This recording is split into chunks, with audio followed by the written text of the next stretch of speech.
ဂျပန်တစ်တော့ကောက်ကိုခုထိဝယ်နေတဲ့သူကြီးရှိသေးလားရှင်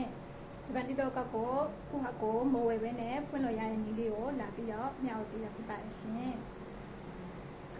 ကိုမဂျီမေကောက်တစ်ခုရှိရုံနဲ့ဂျပန်တစ်တော့ကောက်ကိုအလွယ်တကူဖွင့်လို့ရပါတယ်အဲ့တော့ဒီနည်းလေးကကိုယ်တိုင်ကျိုးရှိတယ်ဆိုလို့ရှိရင်ခေါ်လို့လေးတော့တဲလေးပေးပြီးတော့ share လေးတစ်ချက်လုပ်ပေးသွားပါရှင်ဒီနည်းလေးကိုဘယ်လိုလုပ်ကြလဲဆိုတာတော့ကြည့်ကြမယ်ရှင်ဒီနေ့ရောက်ပြီဆိုလို့ရှိရင်တော့ဒီ software လေးကိုကိုကဒီမှာ download ဆွဲလိုက်ပါဒီ software လေးရှိမှရမယ်ရှင်ဒီ software လေးကဘာကြောင့် download ဆွဲရလဲဆိုတော့သူက VPN ခံပြီးတော့မှဖွင့်မှရမှာဖြစ်တဲ့အတွက်သူ့ရဲ့ဒီ download ဆွဲပြီးလို့ရှိရင်အထက်ထပ်ဝင်လိုက်ပါဝင်ပြီးသွားဆိုလို့ရှိရင်ဒီလိုမျိုးဖွင့်ထားလိုက်ပါ VPN ခံမှာဖြစ်တဲ့အတွက်ဒီလိုမျိုးတော့ဖွင့်ထားလိုက်ပေါ့နော်ဖွင့်ပြီးသွားပြီဆိုလို့ရှိရင်ပြန်ထွက်လိုက်ပါထွက်ပြီးသွားပြီဆိုလို့ရှိရင်တစ်တော်တွေကိုဝင်လိုက်ပါဝင်ပြီးသွားဆိုလို့ရှိရင်ဒီလိုမျိုးဖြစ်နေမှာပေါ့နော်တစ်တော်တွေဝင်လိုက်တာနဲ့အဲ့ဒါဆိုလို့ရှိရင်ကိုကနိုင်ငံရွေးရမှာပဲဖြစ်ပါတယ်ဒီနေရာမှာနိုင်ငံရွေးရမှာဖြစ်တဲ့အတွက်ကိုကဒီမှာထိုင်လန်ဆိုတဲ့နေရာလေးကိုနှိပ်ပါနှိပ်ပြီးသွားပြီဆိုလို့ရှိရင်ကိုကဒီမှာဂျပန်ကိုရွေးဂျပန်ကောက်ဖွင့်မှာဖြစ်တဲ့အတွက်ဂျပန်ကိုနှိပ်ပါရှာပါဒီလိုမျိုးရှာလိုက်ရင်တော့ဒီမှာကြာလာပြီဖြစ်ပါတယ်ဂျပန်ပေါ့နော်အဲဆိုတော့သူ့ကိုနှိပ်လိုက်ပါ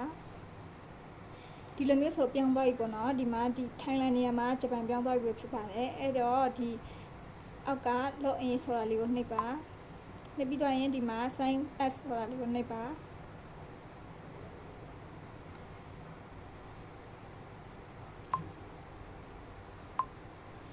ဒီလိုမျိုးနှိပ်ပြီးသွားပြီဆိုလို့ရှိရင်တော့ပေါ့နော်ကိုကဒီမှာ Gmail နဲ့ဖွင့်မှာဖြစ်တဲ့အတွက် Gmail ကိုနှိပ်လိုက်ပါ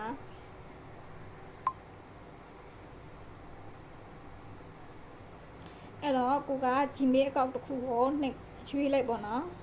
အဲ့တော့ Gmail account တစ်ခုကိုရွေးလိုက်ပါ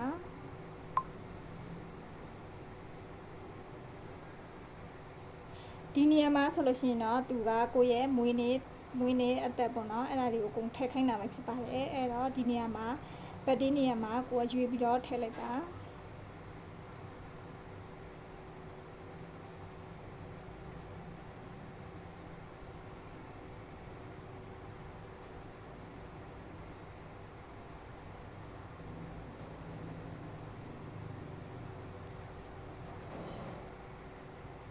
မွေးတဲ့နှစ်ရာမွေးတဲ့ရက်ရောပေါ့နော်အကုန်လုံးရွေးရမှာဖြစ်ပါတယ်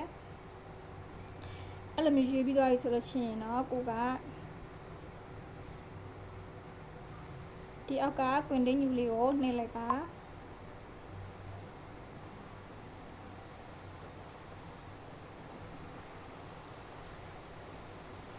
နှိပ်ပြီးသွားပြီဆိုလို့ရှိရင်တော့ကိုကဒီမှာပေါ့နော်ဒီနေရာမှာနာမည်ကိုထည့်လိုက်ပါ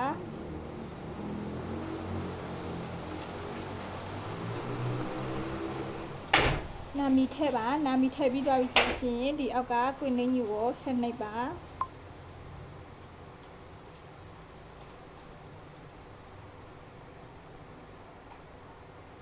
ကိုရဲ့ TikTok က